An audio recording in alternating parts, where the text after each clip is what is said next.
ಏನು ಕೋಟ್ಯಾಂತರ ಜನರ ಭಕ್ತಿ ಶ್ರದ್ಧೆ ಮತ್ತು ಭಾವನೆಗೆ ಆಘಾತ ಆಗಿದೆ.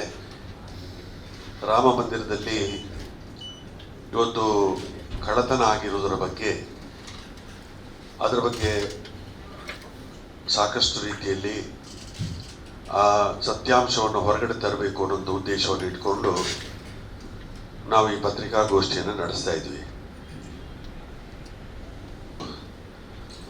ಅದೇ ರೀತಿಯಾಗಿ ಇವತ್ತು ಕೋಟ್ಯಾಂತರ ರೂಪಾಯಿ ಲೂಟಿ ಮಾಡುವಂತ ಅವಕಾಶ ಆಗಿದೆ.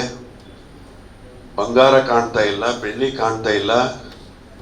ಏನು ಭಕ್ತಾಭಿಮಾನಿಗಳು ಭಾವನಾತ್ಮಕದಿಂದ ಇವತ್ತು ಅನೇಕ ಕಾಣಿಕೆಗಳನ್ನು ಕೊಟ್ಟಿದ್ದಾರೆ, ಅವನ್ನೆಲ್ಲ ಕೂಡ ಇವತ್ತು ಕದ್ದು ಇವತ್ತು ಬೇರೆ ಬೇರೆ ರೀತಿಯಲ್ಲಿ ಕರ್ನಾಟಕ ರಾಜ್ಯದಲ್ಲಿ ಕೂಡ ಬಂಗಾರವನ್ನು ತಂದು ಕರಗಿಸಿದ್ದಾರೆ ಅನ್ನುವಂಥ ದೂರಿದೆ.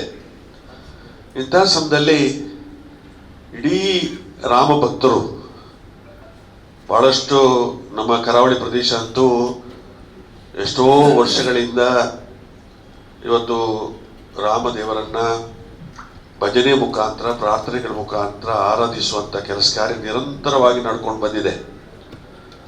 ಇವತ್ತು ರಾಮದೇವರ ಮರ್ಯಾದಾ ಪುರುಷೋತ್ತಮ ರಾಮದೇವರನ್ನ ಈ ವಿವಾದಕ್ಕೆ ತಂದು ಬೀದಿಗೆ ತಂದು ರಾಮದೇವರ ಹೆಸರಿನಲ್ಲಿ ಇವತ್ತು ಬೇರೆ ಬೇರೆ ರೀತಿಯಲ್ಲಿ ಲೂಟಿ ಮಾಡುವಂತ ಕೆಲಸ ಕಾರ್ಯವನ್ನು ಇವತ್ತು ನಡೆಸಿದ್ದಾರೆ.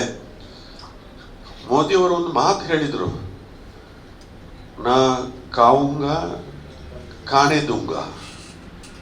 ಹೆಚ್ಚಿನ ವಿಷಯ ಇವತ್ತು ಅನೇಕ ಭ್ರಷ್ಟಾಚಾರಕ್ಕೆ ಸಂಬಂಧಪಟ್ಟಂತ ವಿಚಾರಗಳಿಂದ ದೇವರ ಹಣವನ್ನೇ ಇವತ್ತು ಕದಿಯುವಂತ ಸಮಯದಲ್ಲಿ ಇನ್ನೊಂದು ಮಾತು ಹೇಳಿದ್ರು, ಚೌಕಿದಾರ ನಾನು ಅಂತ ಹೇಳಿ.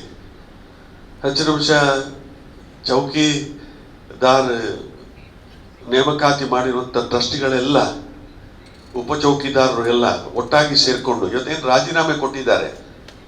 ಚಪುತ್ರ ಇರ್ಬೋದು ಅಥವಾ ಅನಿಲ್ ಮಿಶ್ರಾ ಇರ್ಬೋದು ಅಥವಾ ಇನ್ನು ಕೆಲವರು ಇರ್ಬೋದು, ಅವರೆಲ್ಲರೂ ಕೂಡ ಇದಕ್ಕೆ 100ಕ್ಕೆ 100 ಪಾಲು ಕೂಡ ಭಾಗಿದಾರರಾಗಿದ್ದಾರೆ.